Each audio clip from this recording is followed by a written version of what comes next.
Bonjour tout le monde. Allez, aujourd'hui, je vais vous parler d'un sujet qui est intéressant pour le potager, c'est-à-dire les plantes aromatiques. Alors, pas seulement les plantes que l'on utilise pour la cuisine, hein, comme le thym, le romarin et puis d'autres, mais toutes les autres plantes médicinales qui sont utiles au potager, de par leur odeur, de par leur faculté à attirer les insectes pollinisateurs. Mais je ne vais pas vous parler de ce qu'elles apportent à ce niveau-là, mais je vais vous entretenir sur le fait que certaines plantes, bien qu'elles soient utiles au potager, il ne faut pas les mettre au milieu des légumes, car elles peuvent devenir gênantes de par leur système racinaire qui peuvent prendre les nutriments à leur profit au lieu que ça aille vers les légumes, mais également par leur place qu'elles peuvent occuper à l'âge adulte.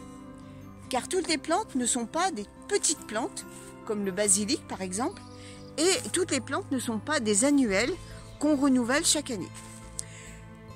Tout ça pour vous dire que c'est bien d'inclure des herbes aromatiques et médicinales au milieu du potager, mais par contre, attention, regardez bien les essences que vous voulez mettre, car une fois à l'âge adulte, ça peut devenir des vrais buissons. Alors par exemple, le romarin, qui est une plante excellente, hein, aussi bien pour le potager que pour la cuisine.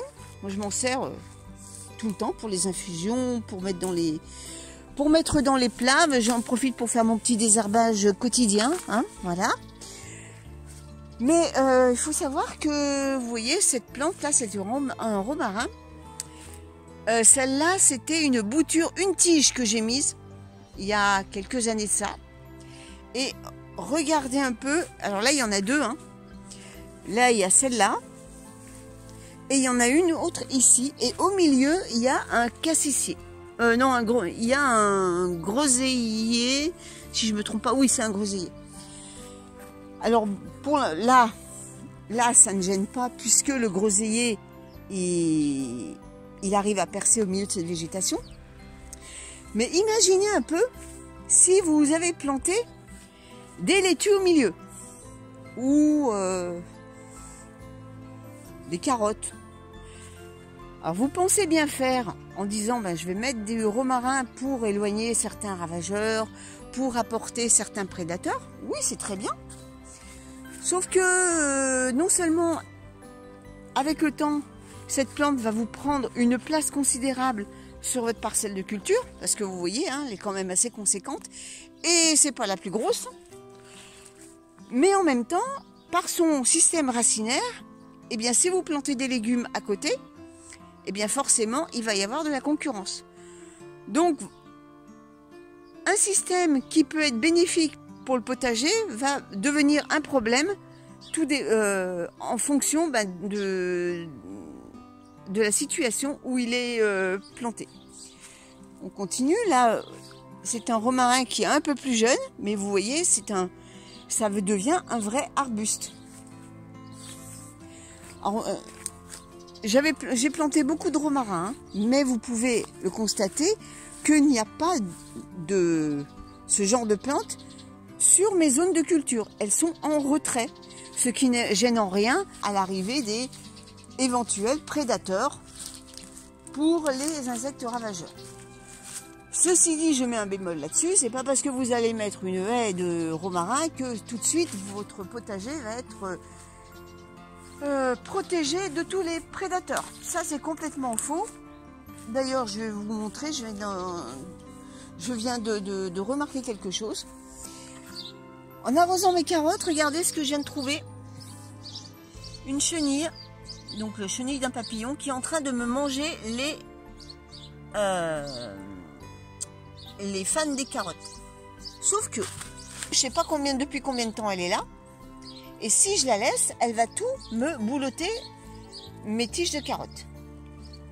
Donc Si les oiseaux et autres ne font pas le boulot avant moi, eh ben c'est moi qui vais le faire. Alors je ne vais pas la tuer, hein, mais je vais simplement la prendre et puis la balancer loin du potager. Mais bon, ça peut limiter avec bien sûr d'autres actions pour limiter les dégâts. Alors regardez, alors là la haie de romarin, je l'ai taillée de façon à ce qu'elle ne soit pas trop expansive en largeur. En hauteur je m'en fiche, mais elle doit rester dans un certain cadre pour laisser libre accès à mes allées. Il faut savoir que cette planche de culture a été créée bien après que les romarins aient été plantés. Donc je ne vais pas enlever les romarins. Et j'ai créé cette zone en fonction du contexte. Et j'ai le plus gros romarin, c'est celui-là. C'est le premier arbuste que j'ai planté. Celui-là, c'était un plant que j'avais acheté. Un petit plant. Et vous voyez, il est énorme. Alors j'en ai mis un à chaque bout. Mais certainement pas, je vais en mettre un au milieu. Puisque si j'avais mis un romarin au milieu de ma planche, eh bien ma planche en serait considérablement réduite. Il y a également la ciboulette que je ne mets pas au milieu des planches de culture. Car la ciboulette, eh bien, c'est une vivace qui reste en place pendant des années. Là voilà, elle est là la ciboulette. J'en profite, hein. Désolée, mais j'en profite pour désherber. Hop.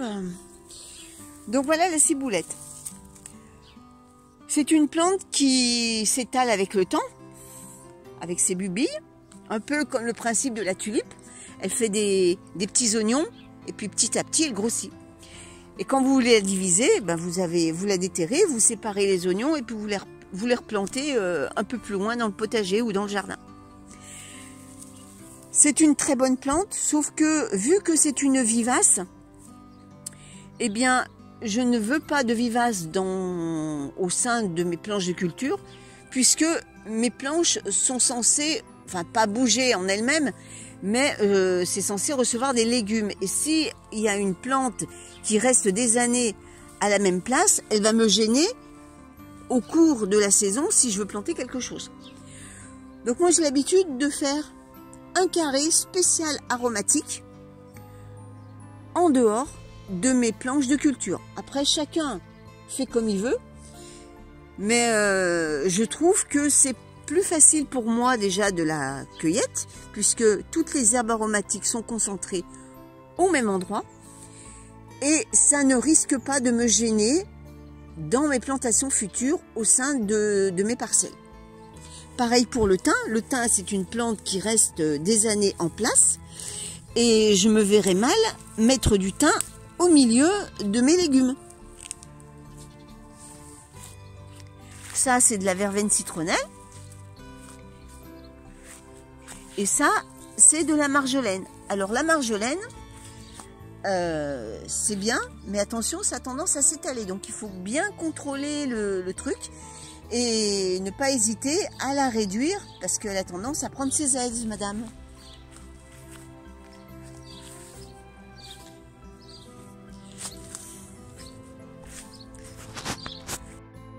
Il y a aussi une plante qui est très bien pour attirer tout ce qui est abeilles, insectes pollinisateurs, c'est la lavande.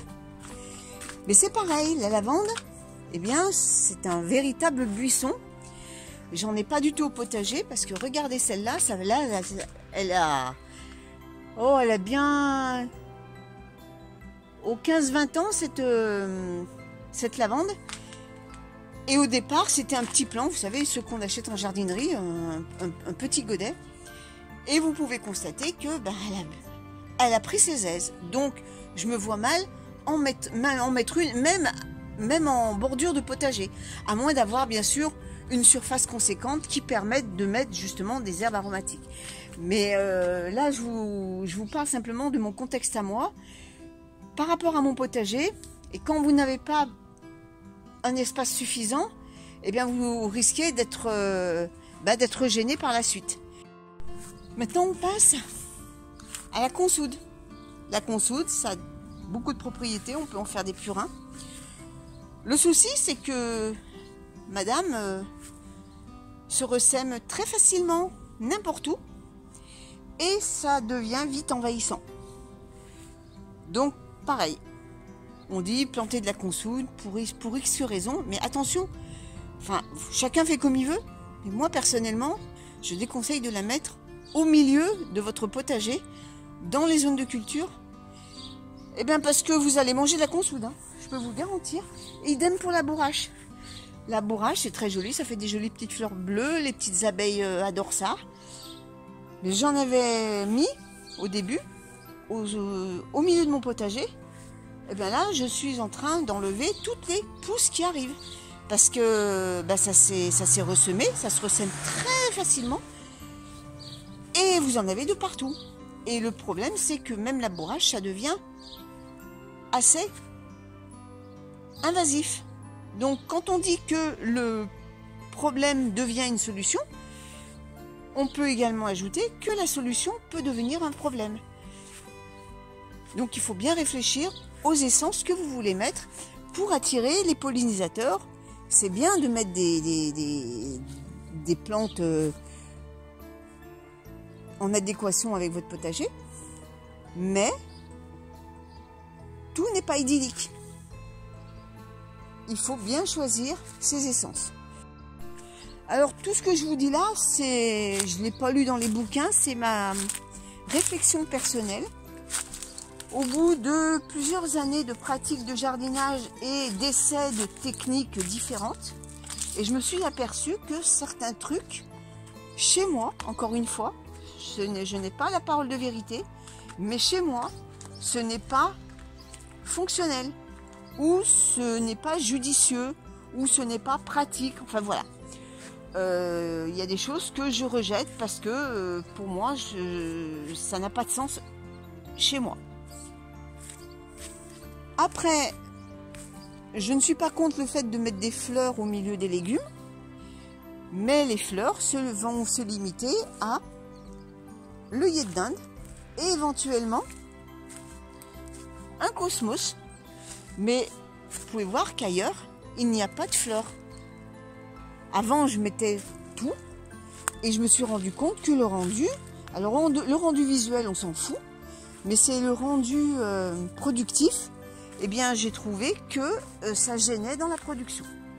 Alors, dites-moi dans les commentaires. Alors, je ne fais pas le procès sur le fait de mettre des herbes aromatiques ou médicinales au milieu du potager, c'est pas ça. Si je vous partage ma réflexion à ce sujet-là, par rapport à mon contexte, et j'aimerais bien savoir ce que vous aussi, vous pensez de cette réflexion. Si vous partagez mon avis ou si vous n'êtes pas d'accord, vous avez le droit de ne pas être d'accord. Donc n'hésitez pas à le mettre en commentaire. Mais encore une fois, dans la bienveillance, hein, je ne juge personne, je ne fais aucun procès. C'est simplement une réflexion personnelle par rapport à ma situation et par rapport à mon idéal du potager. Voilà, écoutez, sur ce, je vais vous laisser. Je vous souhaite à tous une bonne semaine. Et puis, on se donne rendez-vous la semaine prochaine pour une autre semaine au jardin. À bientôt tout le monde!